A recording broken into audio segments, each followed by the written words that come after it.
মনে হচ্ছে? সকাল থেকে তো ঘুরছেন কলকাতা শহরে, দখল হয়ে গেছে না?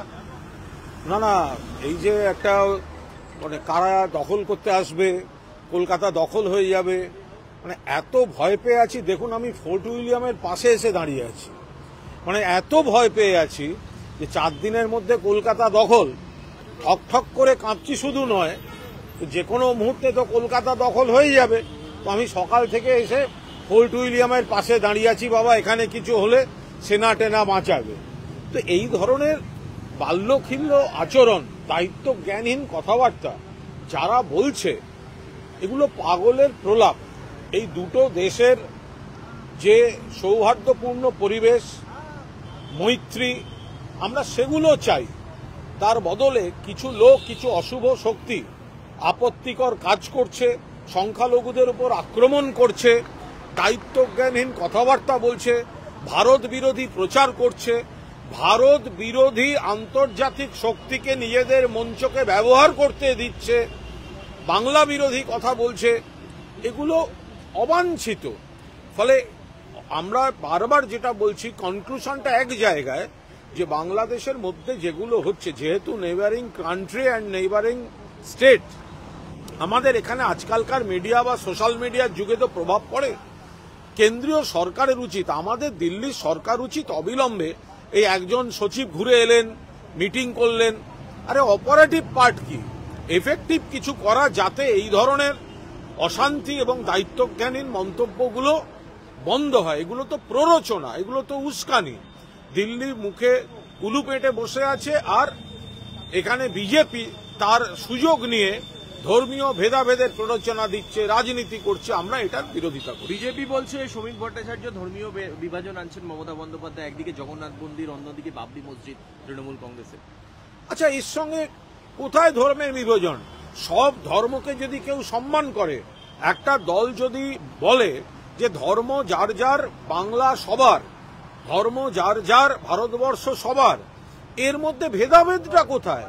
আমরা মন্দির, মসজিদ, গির্জা, গুরুদ্বারা, অন্য যে যে ধর্মের যে যে উপাসনা স্থল আছে, সেগুলোকে পবিত্র বলে মনে করি। আমরা কখনোই মনে করি না যে একটা ধর্মকে সামনে রেখে আর একটা ধর্মের প্রতি অসহিষ্ণুতা। ফলে এই কাজগুলো তো শুধুমাত্র ধর্মীয় ভেদাভেদ করে ভারতীয় জনতা পার্টি করে। তো শ্রমিক বাবুদের যদি এত বীরত্ব দেখাবার, বাংলায় বসে বীরত্ব না দেখিয়ে দিল্লিতে গিয়ে বলুন না আপনারা কি চান। দিল্লির নেতাদের বলুন, প্রধানমন্ত্রীকে বলুন, বিদেশ মন্ত্রীকে বলুন, তাদের এখতিয়ার আছে। মুখ্যমন্ত্রী তো বলেছেন বাংলাদেশ আলাদা রাষ্ট্র, পশ্চিমবঙ্গ একটা রাজ্য। ফলে বাংলাদেশ নিয়ে আন্তর্জাতিক ইস্যুতে যা করতে হবে ওটা কেন্দ্রীয় সরকারকে করতে হবে। তো বিজেপির নেতারা এখানে বসে বসে মুখে ন মারিতঙ্গ জগত করছেন কেন? তারা দিল্লি গিয়ে তাদের নেতাদের বলুন যে বাংলাদেশকে এগুলো বলা হোক, বাংলাদেশের প্রতি এই স্টেপ নেওয়া হোক, সেগুলো দিল্লিকে দিয়ে করান। আপনাদের সরকার, আপনারা বলুন। তবে যারা কলকাতা দখল করতে আসবেন, আমরা এমনি খুবই ভয় ভয় পাচ্ছি, ভয় ঠকঠক করে কাঁপছি। যারা কলকাতা দখল করতে আসবেন ওদিক থেকে, এই দেখুন এতটা ভয় পেয়েছি যে সকালবেলা এসে ফোর্ট উইলিয়ামের সামনে দাঁড়িয়ে আছি, যদি এসে যায় কেউ। কিন্তু যারা আসবেন, এই সময় একটা করে পদ্মার ইলিশ নিয়ে এলে সুবিধা হয়। পদ্মাপাড়ে বিদ্বেষের সুর আরো বাড়ছে। খালেদা জিয়ার নেতৃত্বে 3 সংগঠন ত্রিপুরা পর্যন্ত লং মার্চ শুরু করেছে আজকে। দেখুন, এটা তারা তাদের দেশের মধ্যে কোন দিকে হাঁটাহাঁটি করবেন, কার মর্নিং ওয়াকের দরকার, কার ডে ওয়ার্কের দরকার, পূর্ব থেকে পশ্চিমে যাবেন না উত্তর থেকে দক্ষিণে যাবেন, এগুলো তাদের ব্যাপার। কোন দেশের অভ্যন্তরীণ বিষয়ে আমরা কোনো অবস্থাতেই কথা বলতে পারি না, এটা মাননীয় মুখ্যমন্ত্রী বলে দিয়েছেন। কিন্তু আমাদের উদ্বেগটা যে জায়গায়, যে বাংলাদেশের ভেতরে অশুভ শক্তির অস্থিরতা, ভারত বিরোধী শক্তি, পশ্চিমবঙ্গ বিরোধী শক্তি, যে অস্থিরতাটা, সেটা না থামালে এর সুদূর প্রসারী প্রভাব পড়তে পারে। আজকে সোশ্যাল মিডিয়ার যুগ, আপনি ওখানে দায়িত্বহীন জ্ঞানহীন কথাবার্তাগুলো এখানকার সব মানুষ দেখতে পাচ্ছে, শুনতে পাচ্ছে। মানুষ প্ররোচিত হয়ে যাচ্ছেন, উত্তেজিত হয়ে যাচ্ছেন, আবেগে আঘাত লাগছে। কেন্দ্রীয় সরকার আঙুল চুষছে আমাদের দিল্লি, এই নাকি 56 ইঞ্চি, মণিপুরও থামাতে পারে না, বাংলাদেশও ঠিক করতে পারে না। সারা পৃথিবী ঘুরে বেড়ায়, বিনা আমন্ত্রণে পাকিস্তানে প্লেন ল্যান্ড করিয়ে নেবে যান। আর 56 ইঞ্চি এখন ঢাকায় যাচ্ছেন না কেন? ফলে আপনাদের বিদেশ সচিব গিয়ে কি বললেন না বললেন, রেজাল্ট কই? যারা হামলা করিয়েছে বা থামাতে পারেনি তাদের সঙ্গে বৈঠক করে তাদের কথাগুলো শুনে এসছেন, তার অপারেটিভ পার্ট কোথায়? সেটা এফেক্টিভ সেটা কি করে বলবো? সেটা ফলপ্রসূ কিভাবে বলবো? মুখ্যমন্ত্রী বলছেন বাংলার কিছু করার নেই, এটা আন্তর্জাতিক ইস্যু, করতে হবে কেন্দ্রকে। কিন্তু কেন্দ্র যদি কিছু না করতে পারে, তার ওখানকার যেসব দায়িত্বজ্ঞানহীন কাজকর্ম চলছে তার তো একটা নেতিবাচক প্রভাব সীমান্তের এদিকে ভারতবর্ষে বা বাংলায় এই সোশ্যাল মিডিয়া উত্তেজনা, প্ররোচনা, বিজেপির প্ররোচনা। তো কেন্দ্রীয় সরকার বাংলাদেশটা ঠিক করুক, মেরামত করুক, এই সম্পর্কটাকে ঠিক জায়গায় সংখ্যালঘুদের সুরক্ষিত রাখুক, এমন কিছু করুক যাতে বাংলাদেশে এই দায়িত্বজ্ঞানহীন কাজকর্মগুলো বন্ধ হয়। আর কেন্দ্রের নীরবতা সুযোগে আন্তর্জাতিক ক্ষেত্রে একাধিক ভারত বিরোধী শক্তি তারা বাংলাদেশের অস্থিরতাটাকে মঞ্চ হিসেবে ব্যবহার করছে, আর সেগুলো কেন্দ্রীয় সরকার হতে দিচ্ছে। সুখেন্দু শেখর রায় ইস্যুতে কি একটু বরণ করলো? আমি এ ব্যাপারটা একেবারেই বলতে পারবো না। তার কারণ হচ্ছে ওটা দিল্লির বিষয়। সুখেন্দু শেখর রায় আরজিকর ইস্যুতে তার মতো একজন সিনিয়র নেতা যেভাবে রিয়াক্ট করেছেন এবং যে যে পদক্ষেপ নিয়েছেন সেগুলো অনভিপ্রেত ছিল। তিনি বাস্তব থেকে সরে গিয়ে কিছু পদক্ষেপ নিয়েছেন, তবে আমার মনে হয় তিনি বুঝতে পারছেন যে তিনি বিভ্রান্তির মধ্যে পড়ে কিছু ভুল পদক্ষেপ নিয়ে ফেলেছেন। তিনি কিছুদিন আগে যোগাযোগ করেছিলেন, আমি বলেছি তাকে এইটুকু পরামর্শ দিয়েছি, তাকে আমি পুরনো দিন থেকে চিনি, সিনিয়র নেতা।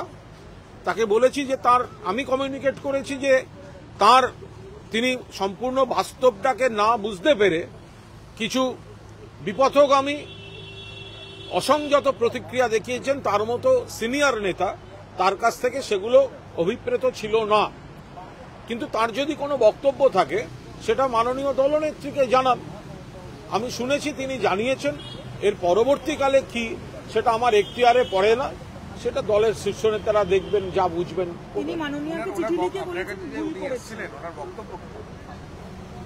আমাকে উনি যেটুকু জানিয়েছেন সেটা হচ্ছে যে আরজিকরের ঘটনায় নিশ্চিতভাবে সকলের মতো তারও আবেগে আঘাত লেগেছিল, কিন্তু তিনি এত রকম বিভ্রান্তিকর প্রচার চলছিল তাতে কনফিউজড হয়ে কিছু এমন পদক্ষেপ নিয়েছেন যেটা দলের সিনিয়র নেতা হিসেবে সেটা কোনো অবস্থাতেই কাম্য ছিল না।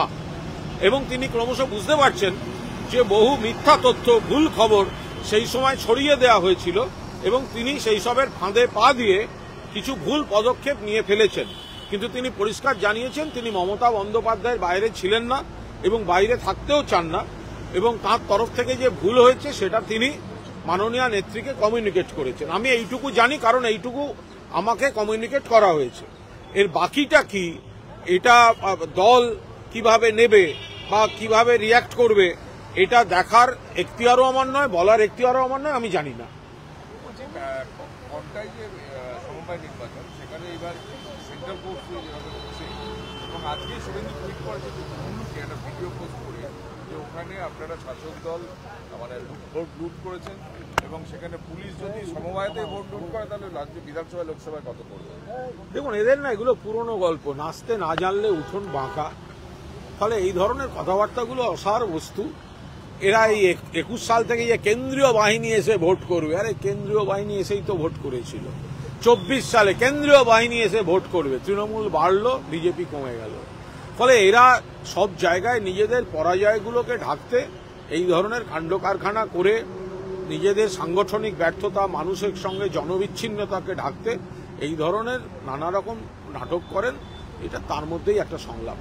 মেদিনীপুরের বিভিন্ন নির্বাচনে তো কুণাল ঘোষকে খুব অগ্রণী ভূমিকা নিতে দেখা গেছে, তাই এই কোঅপারেটিভ ব্যাংকের নির্বাচনেও কি তাকে আমরা দেখতে পাবো? কোঅপারেটিভ ব্যাংক ব্যাপারটা একটু অন্যরকম, মানে এই কোঅপারেটিভ ব্যাংক বা কোঅপারেটিভগুলোর এর নির্বাচনী কাঠামোটা অন্যরকম। এটা তো সরাসরি নিশ্চয়ই জনগণেরই ভোট, বাট এটার সঙ্গে তার মেম্বারশিপ ইত্যাদি ইত্যাদি আছে।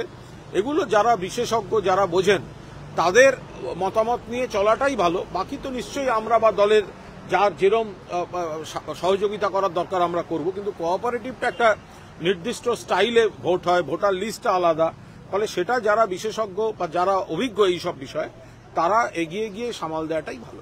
বলছি আজকে আপনারা যাচ্ছেন, আপনাদের কমিটি ফোন হয়েছে, সেখানে আজকে বিজেপি বলছে যাদের ধরা হয়েছে তারা ইনোসেন্ট এবং শুভেন্দু সেখানে খানা ঘেরাও একটা তৃণমূলের কর্মীকে এসে মেরে গেছে, তৃণমূলের বুথ সভাপতির ভাইকে মেরে গেছে, নৃশংসভাবে হত্যা, একাধিক কর্মী জখম, এবং সবাই দেখেছে যে বিজেপি কর্মীরাই এই হামলাটা করেছে, তো তাদের ধরা হয়েছে। এখন হামলা করবে আবার তারপরে সেটা নিয়ে রাজনৈতিক নাটক করবে। আমি চ্যালেঞ্জ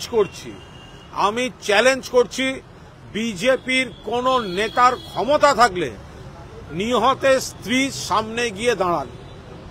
নিহতের স্ত্রীর রিয়াকশন দেখলেই তো বোঝা যাবে যে কারা দোষী আর কারা দোষী নয়। থানায় যাচ্ছেন কেন? যাওয়া তো উচিত নিহতের শোকাতুর পরিবারের কাছে। থানায় যাচ্ছেন কেন? আমরা তো যাব নিহতের শোকাতুর পরিবারের কাছে। থানায় গিয়ে কেন নাটক করছেন? বিজেপি নেতাদের বলবো, চ্যালেঞ্জ করব, যান যেখানে মেরেছেন, বাড়ির মধ্যে ঢুকে মেরেছেন, সেই পাড়ায় গিয়ে সেই সদ্য বিধবা রমণীর সামনে গিয়ে দাঁড়ান, হাত জোড় করে ক্ষমা চেয়ে আসুন। আর তিনি আপনাদের যা যা বলবেন সেটা আপনারা লাইভ টেলিকাস্ট করুন, দেখতে পাবেন। দুধ কা দুধ, পানি কা পানি হয়ে যাবে। লাস্ট হচ্ছে শুভঙ্কর সরকার একটা আজকে কংগ্রেসের নেতা শুভম টুইট করছে, বলছে আপনারা তো ইন্ডিয়া জোটে এটা ভাঙন ধরানোর চেষ্টা করছেন, কারণ মমতা বন্দ্যোপাধ্যায় নেতৃত্ব দিতে পারেন এইভাবে, মানে আসলে ওনাদের এত কেন ভাঙন? এখানে অধীর রঞ্জন চৌধুরীও আগে এটা কোনো বিষয়ই নয়। মমতা বন্দ্যোপাধ্যায় পরিষ্কার বলেছেন তিনি দিল্লির কোনো বড় পদের জন্য আগ্রহী নন। মমতা বন্দ্যোপাধ্যায় বলেছেন তিনি ইন্ডিয়াটা তৈরি করে দিয়েছেন, কিন্তু ইন্ডিয়াটাকে তো সাকসেসফুল করতে হবে। ইন্ডিয়াটা সাকসেসফুল করতে গেলে পশ্চিমবঙ্গে মমতা বন্দ্যোপাধ্যায় রুখে দেবেন বিজেপিকে, ঝাড়খণ্ডে হেমন্ত সোরেন রুখে দেবেন, কিন্তু হরিয়ানা বা মহারাষ্ট্র যেখানে কংগ্রেসের উপর মূল দায়িত্ব বিজেপিকে রোখার, সেখানে কংগ্রেস ফেল করবে। এটা কি করে হতে পারে? সেই জায়গায় দাঁড়িয়েই যারা বিভিন্ন শরিক দলের নেতা, সিনিয়র নেতা, দেশের নেতা, তারা বলছেন মমতা বন্দ্যোপাধ্যায়ের মতো 7 বারের সাংসদ, 4 বারের কেন্দ্রীয় মন্ত্রী, 2 বারের রেলমন্ত্রী, 3 বারের মুখ্যমন্ত্রী, দেশের জনপ্রিয়তম নেত্রী, অভিজ্ঞ নেত্রী, তিনি ফেস হলে ভালো হয়। এটা নিয়ে তো মমতা বন্দ্যোপাধ্যায় নিজে কিছু বলেননি, তাহলে কংগ্রেসে তো লাফাচ্ছে কেন? আর একটা কংগ্রেসকে বলে দিই, এটা কোনো ব্লেম গেমের নয়। আপনারা বাকিদের দিকে তাকাবার বদলে আপনারা এটা ভেবে দেখুন যে হরিয়ানা বা মহারাষ্ট্র, পশ্চিমবঙ্গে যেভাবে মমতা ব্যানার্জি রুখে দিয়েছেন বিজেপিকে, যেভাবে ঝাড়খণ্ডে রুখে দেওয়া হয়েছে, তো সেটা আপনারা পারলেন না কেন? কে বারণ করেছিল আপনাদের মহারাষ্ট্রে সরকার গঠন করতে? আপনাদের তো কেউ বারণ করেনি। তাহলে আপনারা প্রপারলি লিডারশিপটা দিতে পারলেন না কেন? আর একটা জিনিস খেয়াল রাখবেন, যখনই দেশের স্বার্থে এই ধরনের ফ্রন্ট হয় না, সেটা সরকার পক্ষের ফ্রন্ট হোক, বিরোধীদের ফ্রন্ট হোক, সেখানে কিন্তু বড় শরিক বা সংখ্যার ভিত্তিতে মুখ ঠিক হয় না। সেই সময় সব থেকে ধার ভার ওজন যার বেশি, যার অভিজ্ঞতা বেশি, দেশে যার জনপ্রিয়তা বা গ্রহণযোগ্যতা বেশি, মুখ কিন্তু তিনি হন। ফলে এটা পাটিগণিতিক অঙ্কে জোটের নেতৃত্ব ঠিক হয় না। অতীতে যদি দেখেন আপনারা, বিশ্বনাথ প্রতাপ সিং থেকে শুরু করে পরবর্তীকালে যদি দেখেন 1996 সালে যখন 13 দিনের বাজপেয়ী সরকার পড়ে গেল, তখন কিন্তু সবচেয়ে বড় দল ছিল কংগ্রেস, কিন্তু প্রধানমন্ত্রী হতে জোট অনুরোধ করেছিল জ্যোতি বসুকে। তিনি হননি, সেটা আলাদা কথা, কিন্তু পশ্চিমবঙ্গের মুখ্যমন্ত্রীকে সেদিন কংগ্রেসেরও মনে হয়েছিল তাকে সামনে রেখে চলা যেতে পারে। কারণ বড় দলটা বড় কথা নয়, বড় মুখটা বড় কথা। আজকেও হয়তো দেশের নেতারা অনুভব করছেন বড় দলটা বড় কথা নয়, বড় মুখটা বড় কথা।